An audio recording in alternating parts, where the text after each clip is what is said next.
Olá, bem-vindos. Começamos agora a segunda atividade do dia. We have together with us Douglas McMaster from Silo Restaurant in Britain, from British restaurant, and also starting the zero waste school in the internet. So please welcome Douglas McMaster. Hi, man. Are you there? Hey, how's it going? Good evening, good afternoon, good morning, wherever you're watching from. Good morning. Yeah, here is good morning. Thank you so much for having me. Yeah. The screen is yours, so please, if you want to start it, it's a great pleasure to have you here with us. Thank you so much. So yeah, hello everyone watching. Under odd circumstances. I'm here in East London, in Silo, my restaurant. Silo is a restaurant that doesn't have a bin. So that's the way I like to describe it. The popular term for not having a bin is zero waste. Now, zero waste is becoming more and more of a popular idea. It's a movement, and there is a lot to it. The world has a lot of waste. There's a lot of bins. This exists because of us humans, and it's something that is a negative. It's a negative byproduct of an industrial food system and a system in all the different industries.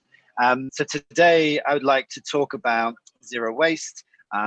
Silo is the vehicle for my belief and vision of zero waste, or not having a bin. So throughout the presentation, there's going to be lots of detail. And hopefully this talk can give you a level of practical insight into literally how we don't have a bin, and how you yourselves can, in your own culinary adventures, have zero waste or low waste. There's lots of little takeaways. So whether it's from composting to supply chains to innovative cooking, there's so many things that hopefully you can take away. You wouldn't have to necessarily be Silo. You don't have to do everything, but there's a lot of practical things you can take away from this presentation. Secondly, there's a very unique perspective.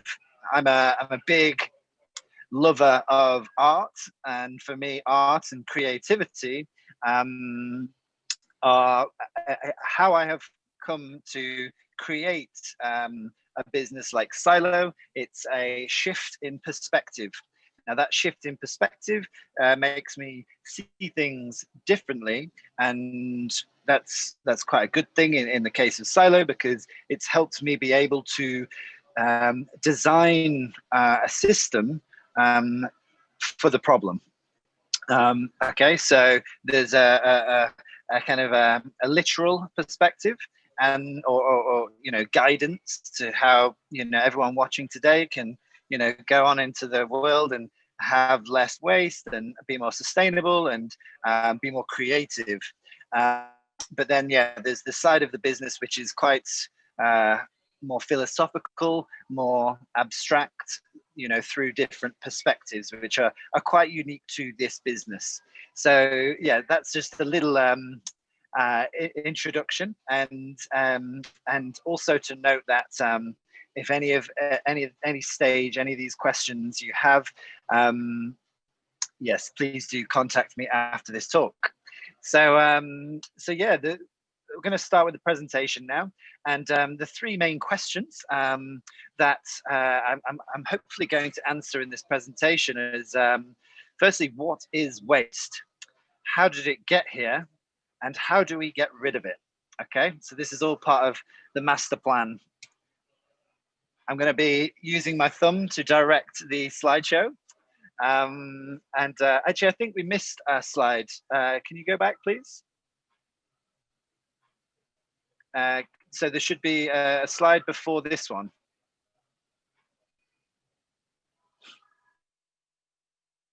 For this one, sorry. Can we go one more back, please? Ah, okay, there's a slide missing. Anyway, we'll go on to the next one. Thank you. That way. Okay, so these are the questions we're going to ask. Just to give you some clarity on the history of Silo, started in Melbourne in 2012. Then we moved to the UK and had 5 years in Brighton, which is on the south coast of the United Kingdom, and had 5 years there. And then just last year, moved the business to this location here in London.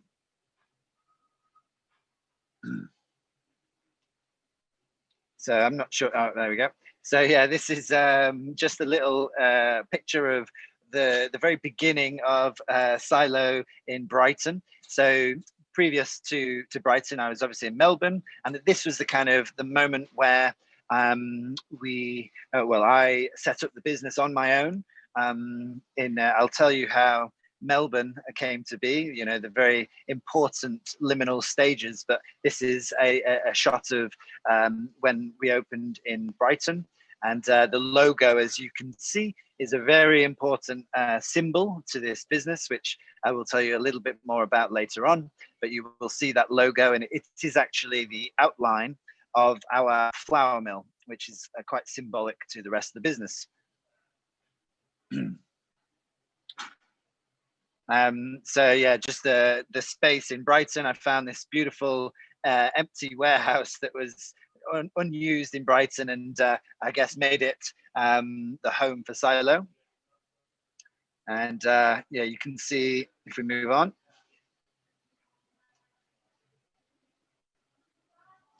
Yes, this is the restaurant after we fitted it out. I was 26 years old and had these kind of big dreams and big visions for a zero waste restaurant. However, I didn't have any money. Unfortunately, no one would invest in this 26-year-old, you know, guy with some prophecy of, you know, a sustainable future. So I had to be very creative with how I opened that business. All of the materials you can see here are waste materials that was found on the side of a road, or, you know, they were waste. And I managed to get friends and family to help me construct this restaurant. You know, there was no big investor. There was no financial support. There was no incentives by the government. It was true grit and a lot of creativity.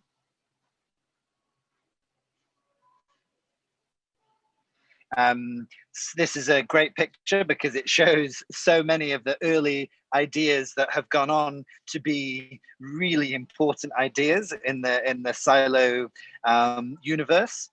So you can see the projected menu that in London is a huge feature of our restaurant, which you're going to see in a moment. But you can see it in its very beginning stages.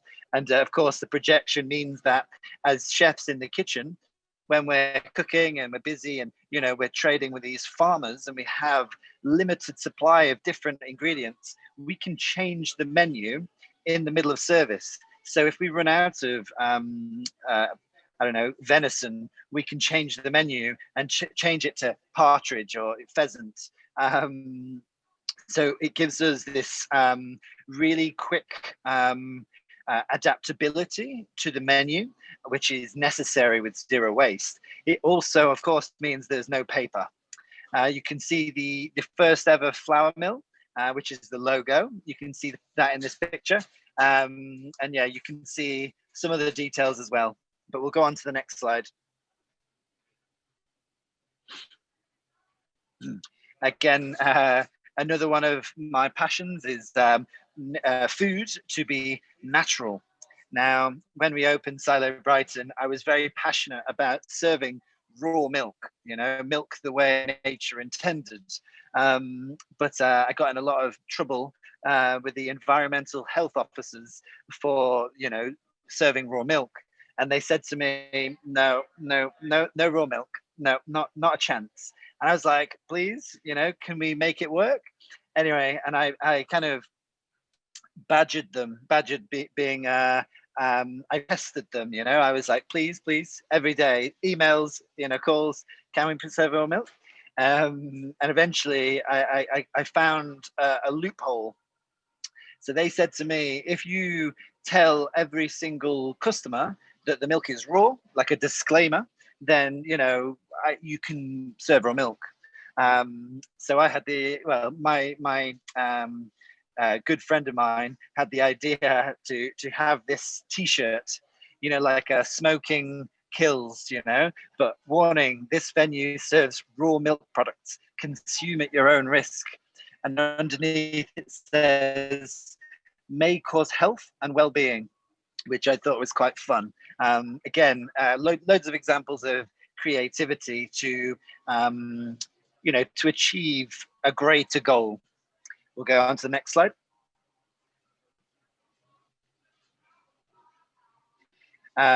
Just a little image of the food. This is I guess, just a nice image to give you an idea of what the food looked like. Well, it still does look like. We established a very minimal, natural, organic food style. For me, it's very important to make the ingredients sing. To honor that supply chain, those farmers that work incredibly hard. If we have a broccoli, how can we turbocharge broccoli? How can we honor the broccoli? So the food looks extremely natural and minimal. And that's a snapshot of the food that we serve at Silo. Next slide.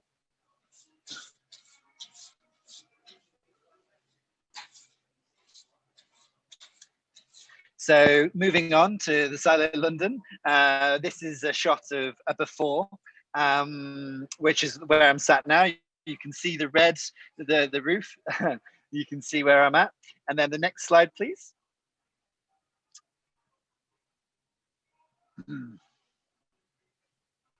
Next slide, please. There we go.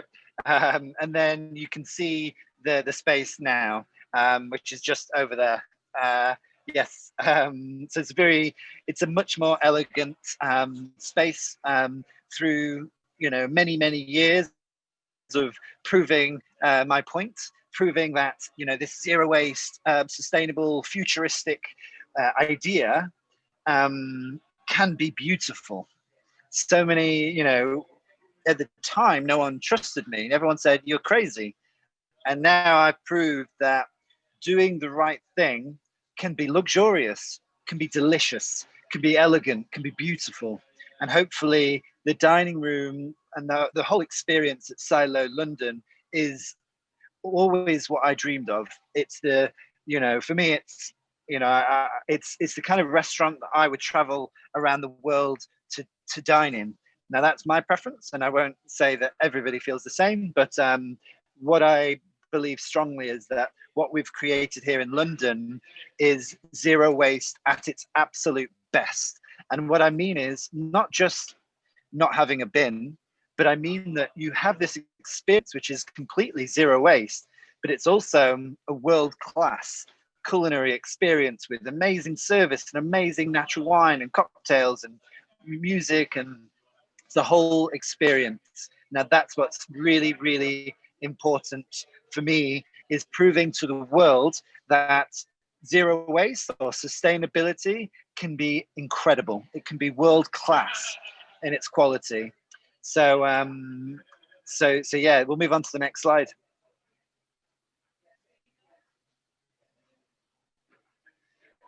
So this picture kind of shows you, like in the shot of the Brighton restaurant,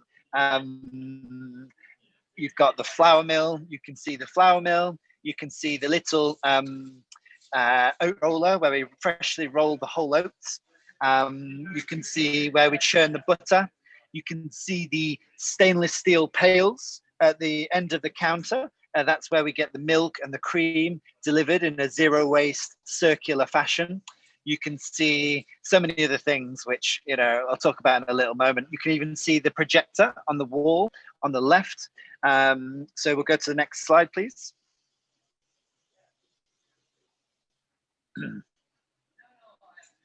Okay, so I'm going to talk to you today about two different pathways of thought behind silo.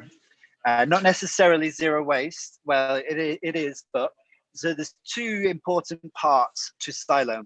Okay, part one is preventing waste. Now, this is a system change. So I'm going to talk about that system change quite literally in the slides to come. And then part two, which is the next slide,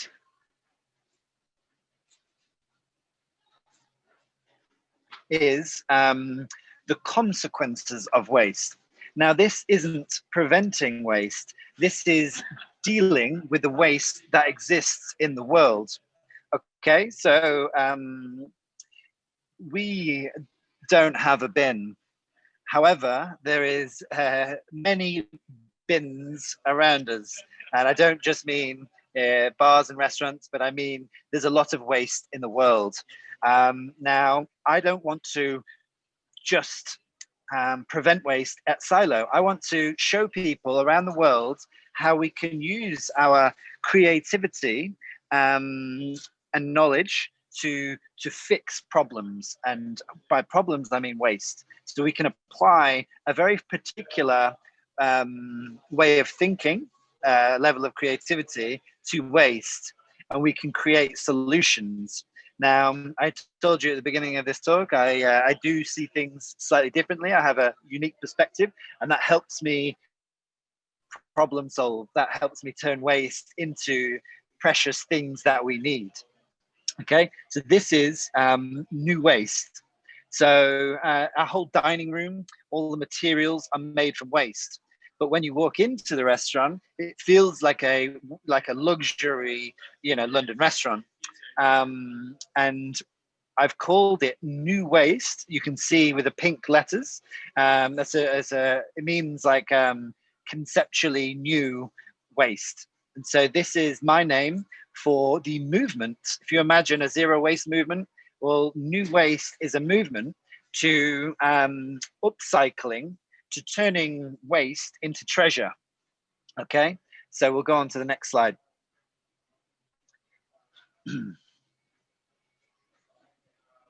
Okay, so the three pillars of zero waste. So this is part one. Okay, so this is preventing waste. This is how we don't have a bin.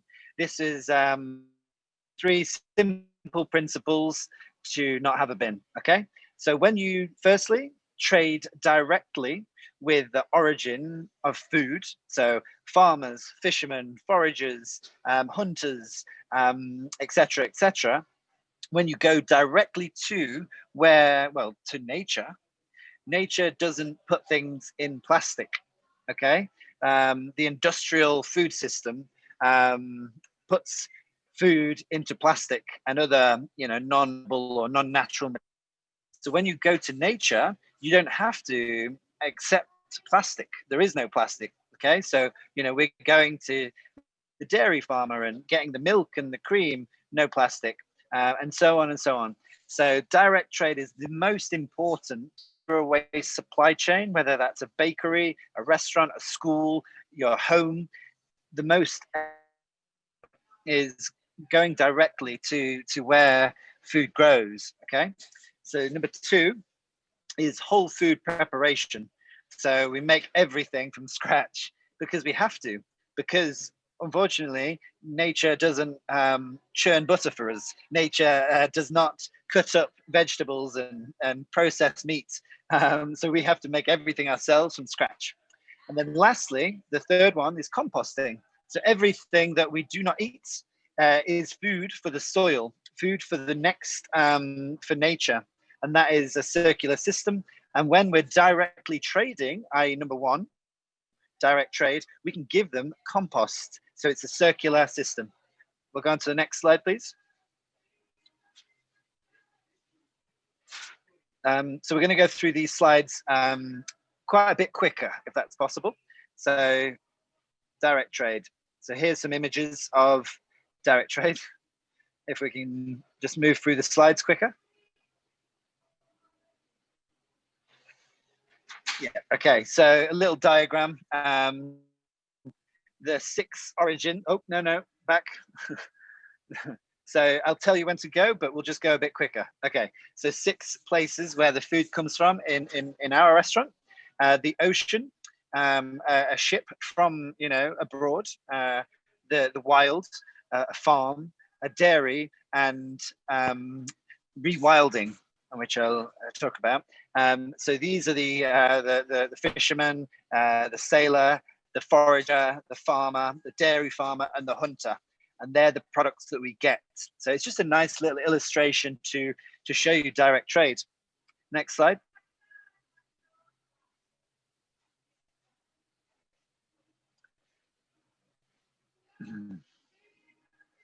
So yeah, the materials within that supply chain. So the food, there's no food is a material, but it's one that we consume and becomes a natural food, when it becomes compost for growing more food. The natural materials such as cardboard, paper, these are all natural, okay? So they're biodegradable, and that turns into brown compost, which is, so the green compost is food, and so that is nitrogen rich, and the brown compost is carbon rich, and it's both important to create good compost. And then finally, another material in our supply chain is glass. Okay, so glass is not compostable. Glass is recyclable, but unfortunately the system of recycling isn't quite zero waste. Okay, we're going to talk about that a little bit more in a second. Next slide, please.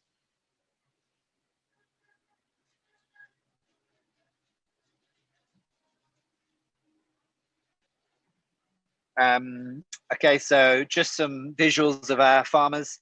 When you have direct supply chain, you get to know your growers, your makers. You meet your makers, and you develop these in very important relationships. These important relationships are very valuable because together we are stronger. When a chef and a farmer works together, we can create more efficiency on both sides. We can save costs. We're not paying a middleman or a middlewoman to distribute food. We're not paying them to hold ingredients in a warehouse, because this is direct. This is coming directly from the farm into the restaurant, and the food's going on the plate within 24 to 48 hours. So it tastes so much better. And yes, by seeing the whites in their eyes, we can understand what they need, what they want, what they believe in. Now, this creates a feedback loop of information that, as a chef, my menu is defined by these people. Okay, so this is a catalyst, the source of creativity, because these people are telling me what's important to them, and that forces my creativity. It's motivation. Okay, so really important. Move to the next slide, please.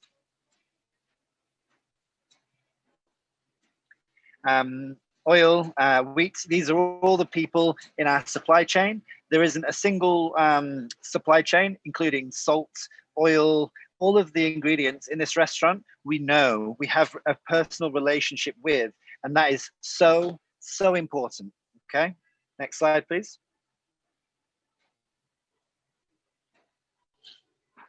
All of the vegetables comes in reusable crates. Okay, so the farmers, they bring that in, and yeah, it's just a reusable vessel. This is Sean. He brings all of our amazing seafood directly from the ocean. Okay, and he brings it in this reusable container. It looks a bit like a polystyrene, but it's designed to last forever. Okay, but it's the same quality as a polystyrene container. So it's lightweight, stackable, perfect for fish, basically perfect, but it's reusable. Next slide, please. So I mentioned this is Chef Johnny, and this is the milk and the cream. So it comes directly from the dairy farmer in these stainless steel pails, easy to clean, efficient, lightweight, affordable, and then we just break them down into containers so we can easily work from that. Next slide, please.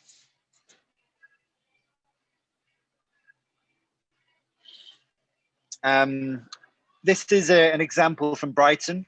So we don't use paper napkins in London, but what I wanted to introduce this slide for is that this doesn't come from a farmer. This comes from an industrial, maker, a factory. So this is where zero waste is much harder, much more difficult. Okay, so this is what I would say 95% is from that supply chain, those 6 different, farmers and producers. Now, the last 5% of things that we need, like a napkin, for instance, you might, as a bakery or a cafe, need napkins. So how do you avoid plastic? Well, in this particular story, I called the company and said, you're selling me biodegradable napkins, but it's wrapped in plastic, the box. And they're like, yeah, well, we don't want water damage to make all the napkins wet. And so I said, well, I can't use the plastic. What can we do? And they were like, I don't know. So I said to them, I take full responsibility for the no plastic. Okay, so you send me the box with no plastic, and if it gets wet, that's fine. I'll still pay for it. And anyway, this went on for months and months. And eventually I got them to send me these boxes naked, no plastic. So I use this as an example because in zero waste, sometimes you have to find individual solutions. Okay, that 1, 2, and 3. Beyond that is an example of individual persistence, determination, and a little bit of creativity. Give them a call. Anyway, next slide, please.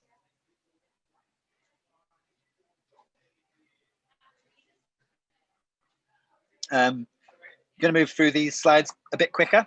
So we make kombucha, kefir, all of our botanical drinks, and we put it in a keg. And next slide, please.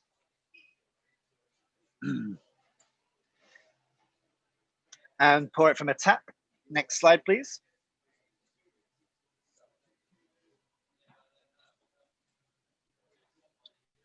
Cleaning products.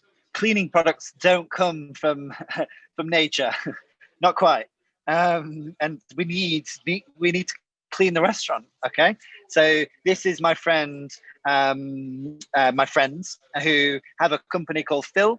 And I'm sure in Brazil and all the other countries across the world, there are similar companies to this that are, popping up, being created. And they, next slide, please. And they offer a completely zero waste solution. Okay. Next slide, please. So yeah, I want to show you on this slide. So basically we get these 200 liter barrels of cleaning products. This is just 3 of them, but we have like 6 of them, and we get every single product we need. So laundry detergent, washing up powder, everything from this company. Now they drive to us in a electric vehicle, and they just come with a a tank. They have backpacks, and then with when you go to fill your car up, you go. It's like that, like a petrol station. They just fill up our tanks again and again and again and again. No packaging, none, 0, and that's for everything. Next slide, please.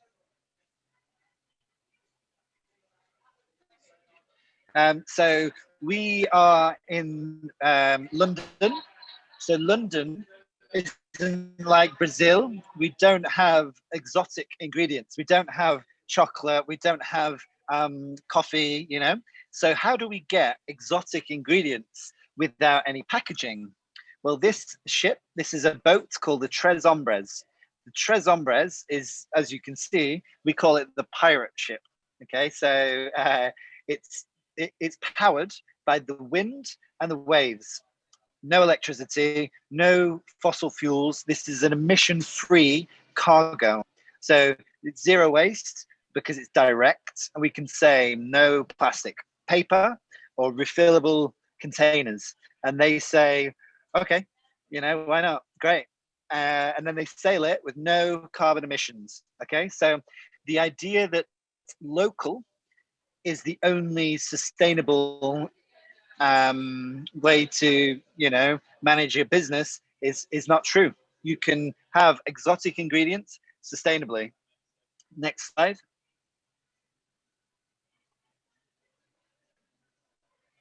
Okay, we're on to number 2, whole food preparation. Next slide, please.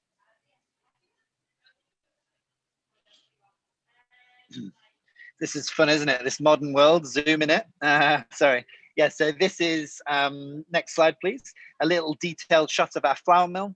I just want to say why this flour mill is so important. You know, it's the logo of the business. It represents all of the things that I'm talking about.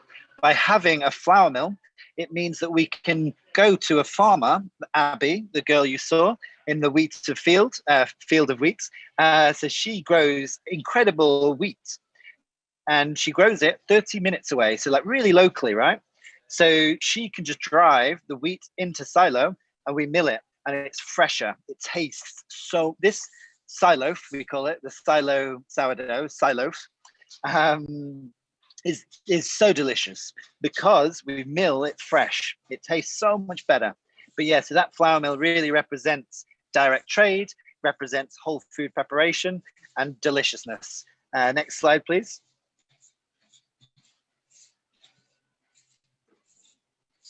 There's we call it a crumb shot, the crumb shot of the silo. Next slide, please. There's a rude joke. Next slide, please.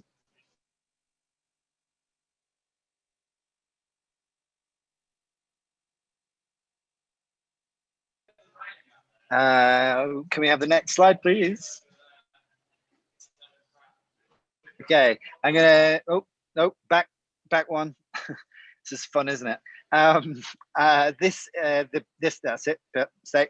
So we make our own, if you think about dairy, when you go to buy dairy in a shop or order it, it's always in plastic, okay? So creme fraiche, plastic, yogurt, plastic. It always comes in plastic. So what is the zero waste solution?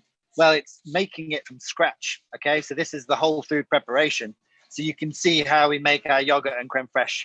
We just put old live yogurt and creme fraiche into fresh milk or fresh cream, same principle, and then keep it at that temperature. And then we have yogurt and creme fraiche, no plastic. Next slide, please. So the next slide is butter. We make butter from scratch. Next slide, please. Again, we avoid the foil that you get around butter because we make it. Next slide, please. Fish, whole fish, obviously. Next slide, please. And then all of the guts you can see, we make fish sauce from. Okay, so this is getting into a little bit more of the, well, yeah, you can stay there. But yeah, we turn everything into something. One of my favorite chefs in the world, probably my favorite chef in the world, is a good friend of FRUTO, Matt Orlando. So Matt Orlando is a huge inspiration, and I know that did a talk yesterday, and he says, this is his quote, not mine, there is no such thing as a byproduct. And that is very true here in Silo. So with the fish, those fish guts, the bones, the skin, there is no such thing as a byproduct. That is just another product waiting to happen. Okay, I added that last bit. I'm sure Matt won't mind. So this is an example of, I wanted to introduce some examples of the creativity. Okay, so this is a pile of swede. Swede is also known as rutabaga. I'm not sure, unfortunately, what it's called in every country, but it's a root vegetable that grows very well in the UK. And all of the farmers in the UK seem to grow swede, but none of the chefs want to buy swede. It's not a very attractive, it's not very beautiful, and not a lot of chefs want to use it. So part of creativity for me, or innovation, is finding something that is a problem.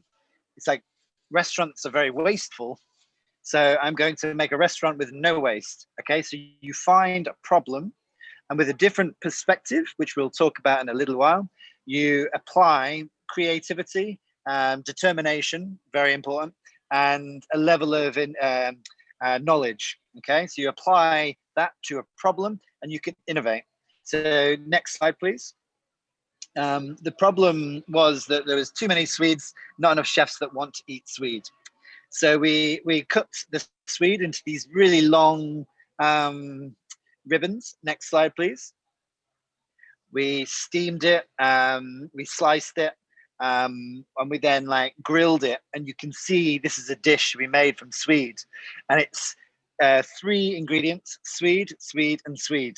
So we have the Swede ring, the fermented Swede, and then the Swede broth. So the reason I made a dish with Swede, Swede, and Swede was because I went to 3 farms.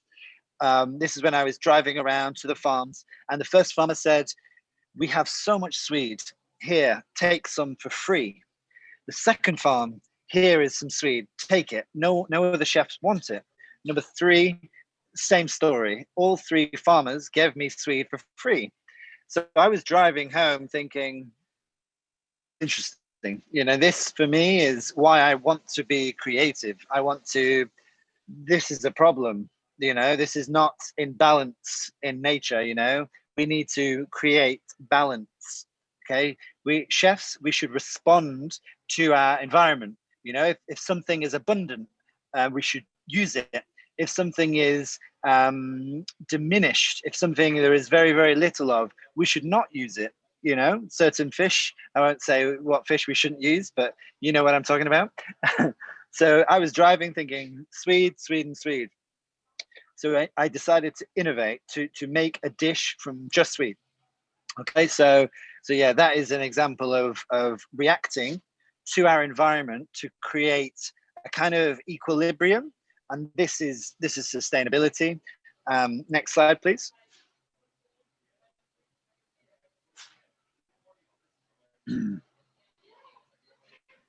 I'm a bit worried I'm going to run out of time because the slides are moving quite slow, so I'm going to do my very, very best. This is Japanese knotweed. So this is the most invasive plant in the whole of the UK. Okay, so it was brought over to the UK from Japan as an ornamental, as a very beautiful plant. But it wasn't meant to be in the UK, in our habitat. Okay, so it became the most invasive pest. It's so damaging to the UK. Again, use your creativity, use your determination and your knowledge to make problems, turn the problem into a solution. Okay, this is why, this is the blessing of humans. We have this amazing imagination. Like, let's make the most of our time and use it to make the world a little bit better. So this example, the Japanese knotweed, it tastes delicious. It tastes like rhubarb. I don't know if rhubarb is, oh no, you do have rhubarb in Brazil. I remember. So yeah, it tastes like rhubarb. It's tender, it's sour, it's delicious. Next slide, please. So I decided to put it on the menu. And cut Next slide, please. Yeah, here we go. So I decided to cut the, that's fine, to cut it into these little canapes, and we stuffed it inside with wild garlic and a goat cheese, and it was just like a little. So yeah, we served a lot of it, and we were taking a problem away from the environment and putting it on our menu. This is all of the trimmings. You know, we want to maximize our resources to minimize waste. So this is all of the resources, the byproducts that was going to waste. But instead of wasting the trim, next slide, please. We cooked it in a pan. We boiled it and steamed it. Next slide. And then we created this thing. Can you go back, please? Basically, this thing called vegetable treacle. Now, imagine all of the plants that go to waste. Imagine potato skins, carrot tops, leek tops, beetroot tops, the skins of all vegetables, cooked vegetables, raw vegetables, herb stems, all of these things that you might compost, you can cook into treacle, vegetable treacle. Now, this is an English word, treacle. It's basically like a dark syrup, okay? So it's a natural syrup. So we add no sugar. It's the natural sugar from the vegetables, which becomes caramelized and syrupy. Next slide, please. So we did that with the Japanese knotweed, and then now we're doing it. And this is an image of the vegetable treacle. Now we can use this like soy sauce or oyster sauce. You know, it has a little bit of sweetness, like an oyster sauce.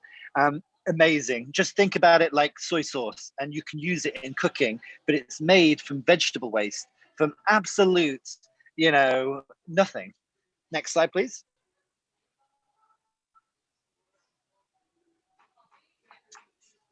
So this is a picture of a carrot. I'm about to tell you a very important story about creativity. Okay, so this is the most important example I can give you of creativity.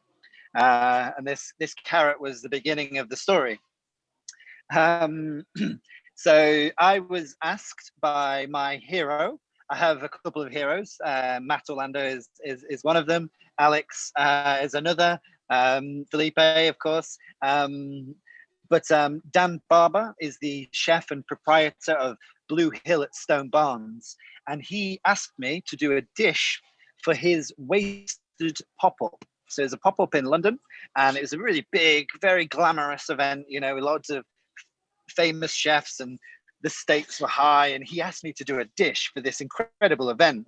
And it was called Wasted. It was about using food waste for like a dinner, you know, a very, very high profile dinner.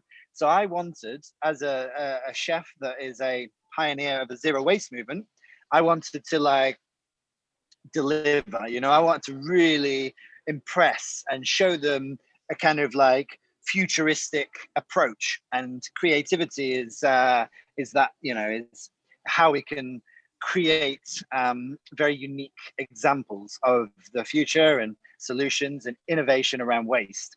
We're going to go to the next slide, please.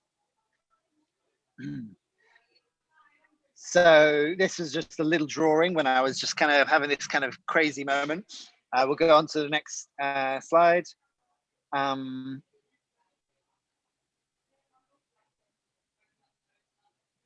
Okay, through the next slide, please. And again, please. So this was the dish. This was me brainstorming, thinking creatively. Okay, we'll stop here. So one night, I was stood next to this machine. So this is the compost machine. This turns all of our food waste into compost in 24 hours, okay? And basically I was stood there with some carrots under my arm and wondering why the compost smelled so much of lemon. And it turns out that the brewery, because we had a brewery making kombucha and kefir, had put in 100 kilos of organic scrapped lemons. So this was waste lemons. Compost was then like lemon. Now I had these carrots under my arm, And I was just like, put the carrots in the compost, like salt bake in a compost dough, cook them and smoke them in the compost, you know, as this one process. And it sounds crazy, right? But what creativity is, okay? So the first most important part of creativity is allowing information into your brain, new information. So you may watch a podcast or you may read a book, and that is you're gaining new information. Now, if you say yes to that new information, you can say, okay, well, this is new information, this is good or bad. But if you're open-minded, you can let that information in and become, you know, broaden your knowledge. And then you can say, I like this idea and I like this idea. Why not put them together to create some activity? And I was stood with the, oh, sorry, I just think my AirPods have died. That's a real shame. Hold on. I'm hoping you can hear me. Can somebody just let me know that I can speak it on? Is the sound okay? Yeah, everything's okay, Doug. Okay, beautiful. I'll carry on. I'll speak a little bit closer. So yeah, basically, yeah, we baked the carrots, lemony compost. And it was very unique because I wanted the compost to taste of lemon. Because of this, you know, moment. And so we'll go to the next slide, please.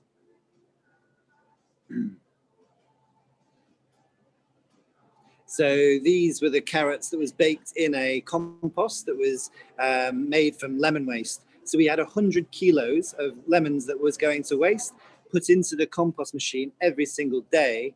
And then the carrots tasted sweet and fudgy and just incredible. And they had no acidity, zero acidity, but tasted purely of lemon. It was so like, it was really, really crazy. We'll go on to the next slide. This is not a very nice picture, but this is the picture that Dan Barber took of the dish. And I had cooked the carrots and then sliced them, dressed them in a whey. So when you make cheese, like the ricotta on the dish, you have the whey. And then I reduced the whey and caramelized it, dressed the carrots, the smoky lemon carrots in this whey, and served the fresh ricotta and just some pickled slices of or fermented slices of the white carrot. So this was the dish that I did for the wasted event. And Dan Barber said, you know, this was extraordinary. His mind was like, oh. But the point I make with this dish is that I was stood there with the carrots and I was smelling this kind of lemon compost, and I allowed myself to dare to be different, you know, to put those two things together to create something unique. And this is the creative process behind everything at Silo, and hopefully, you know, moving on into the future, ways we can solve problems. Next slide, please.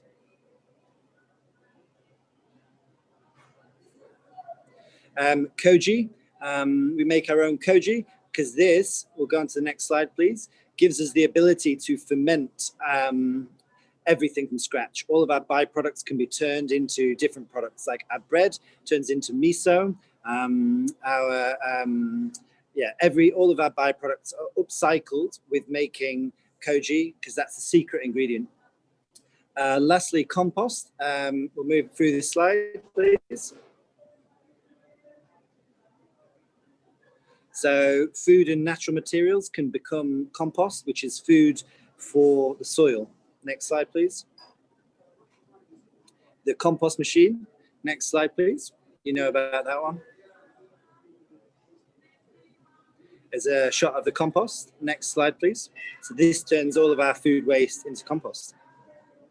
And then that goes back to the origin, back to where food grows. Next slide, please.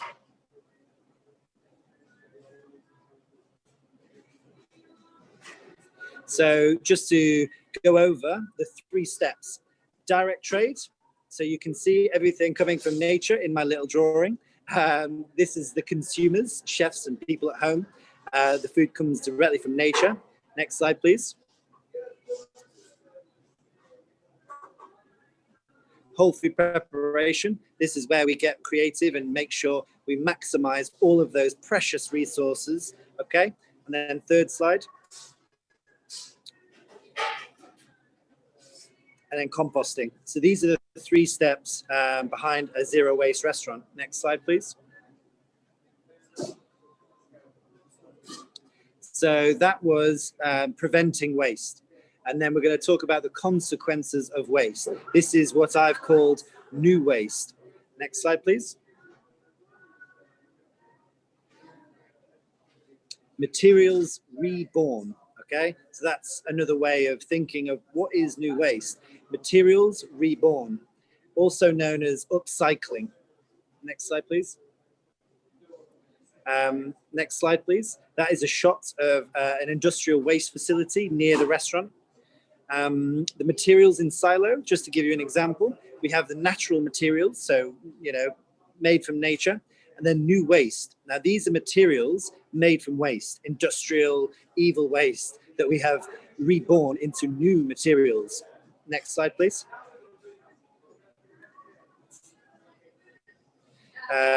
This restaurant is made from, natural materials and new waste. Next slide, please. I think it's a very beautiful restaurant. Next slide, please. Yep. All the furniture. Okay, that'll do.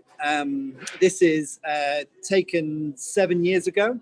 These were plates made from waste plastic bags. Okay, so plastic bags have no value. They're very, very, very unattractive, ugly, dirty. But imagine if we could make things that we need from a plastic bag. Next slide, please. That was the original kind of test products. Next slide, please. Okay, so then the plates started to get a little bit nicer, you know, getting better and better and better. Next slide, please. Getting nicer again. Next slide, please.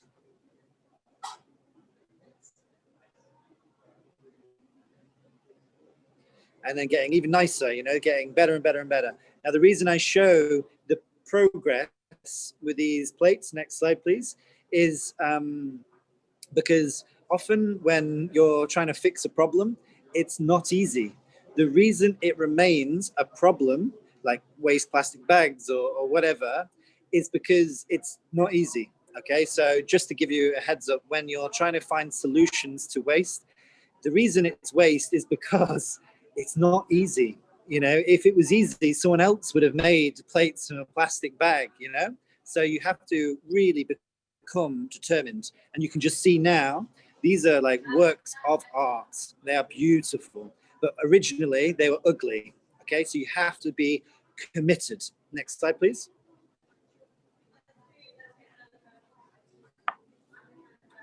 When a cup breaks, we fix it, we glue it together. This is a kitsugi, a Japanese idea. We're fixing, so it keeps going in the restaurant. Next slide, please.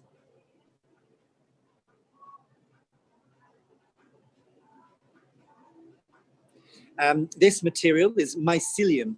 So mycelium is a fungus. We grow fungus, mycelium, into furniture. Okay, so that table you can see under the glass is glass, but the table is a fungus. Just like growing mushrooms. Next slide, please. So it's a very fast growing, grows in 10 days, natural material. This is menus. We don't have this anymore, but before COVID, this was our drinks menu. So this is like the wine list, but the paper was made from waste coffee cups. Okay, so new waste, you know, we're turning waste into paper. This is, if anybody is interested in this new waste movement, I can send them this picture. This is basically a diagram to show the conversion of energy into value. And there's examples that I've plotted to give you an example of those new waste innovations. Next slide, please.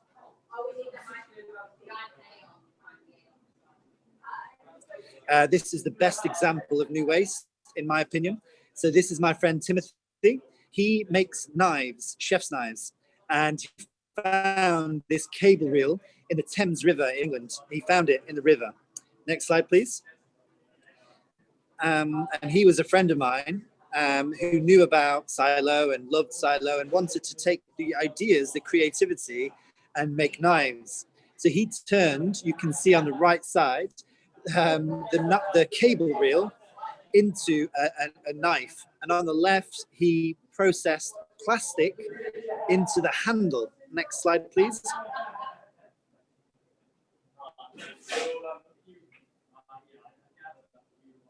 Sorry, next slide, please. So that is the knife made from a cable reel and waste plastic found in the Thames River. Next slide, please.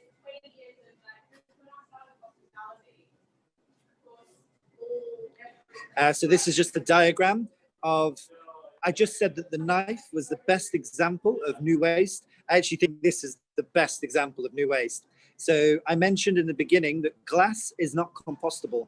We have wine bottles because we love wine, and there is no reusable supply chain. There's no reusable supply chain in London. And we love wine. So how do we process our glass? Because recycling, it's not zero waste. It's not.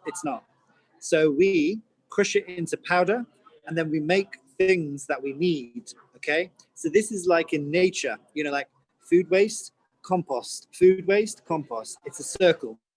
So we turn glass into things that we need, and we create a circle, a feedback loop. Next slide, please.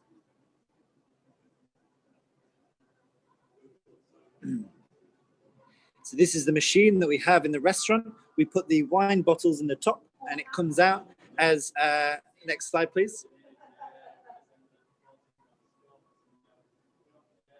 These are the products, the very first, products we made.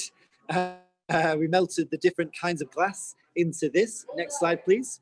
And remember what I said with the plastic. It takes dedication and years and years and years of getting it wrong, getting it less wrong, right, better. It takes years of dedication. Next slide, please.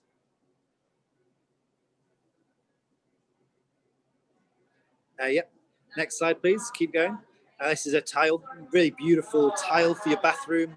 Now this machine turns the glass sand into like a fine powder. And next slide, please. That fine powder can make like a very fine porcelain. Yeah, you can see how smooth and shiny it is. Next slide, please. Plates. We make all of these things that we need in a restaurant from waste wine bottles. Next slide, please.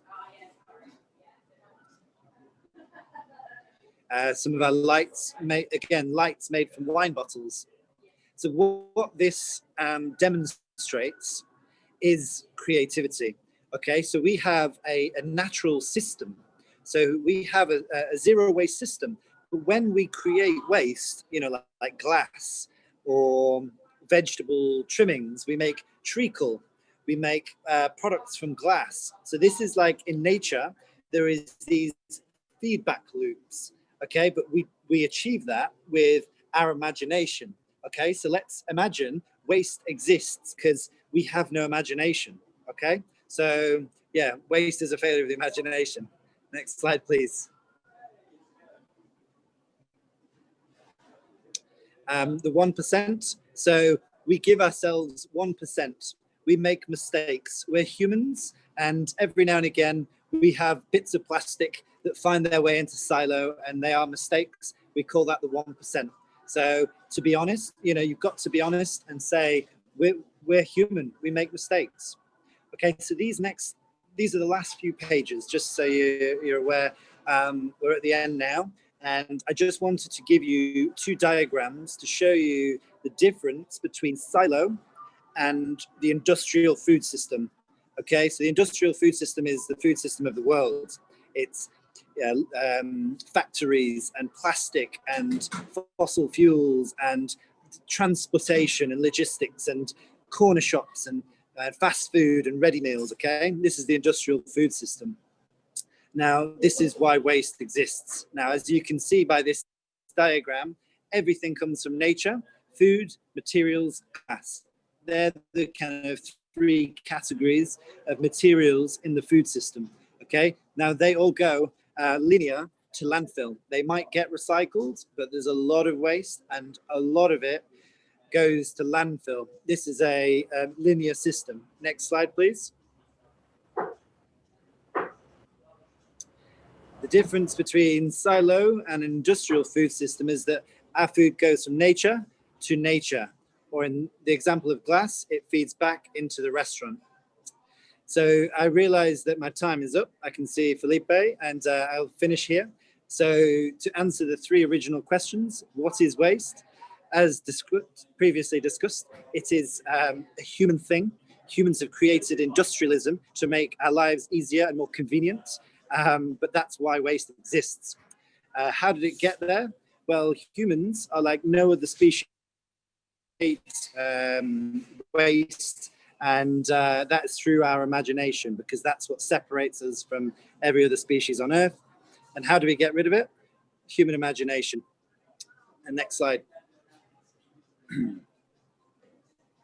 So I'd just like to finish with this. What is zero waste? That's the big question. Well, zero waste is a system with no loose ends. Like in a jungle, in nature, there is no waste. Everything feeds back into a balanced system. Now, this is what we have to achieve as humans here on Earth, and I believe we can do that with our imaginations, creativity, and commitment to making the world a better place. Yeah, thank you very much. Thank you, Douglas. Thank you very much to be with us, to share your knowledge, to share your rethinking possibilities, and a lot of things that you share with us. So thank you very much to be with us, and stay tuned to the next one. So bye-bye. Thank you. Thank you.